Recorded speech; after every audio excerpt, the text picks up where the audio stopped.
Listen up. Hey folks, this is Wesley Billion Dollar Virgin. Listen close. Let me teach you how to manifest whatever you want. Now listen, these cars here are nothing but a representative of what I've done, okay?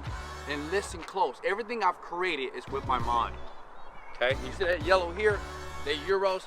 That was with my mindset here. Now this is for all my skeptics. Come here, let me show you something here. You see that? This is the reason why I'm winning, because Wes wins. Listen, first step to manifesting everything that you want. Number one, you must have an intention. You have to know what you want. I wanted this. That's why I got it.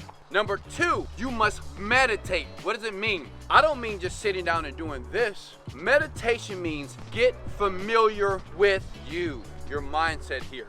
And number three, it's important while you're meditating to use a very, very unique frequency to get what you want. Listen, I know some of you young people on YouTube right now and you're getting ready to go to the next video, but listen, it's a few things that happen in life that allows you to live your dream. You either listen or you don't. Click the link below and let me show you how I manifested whatever I want and how you can do it too. Let's go.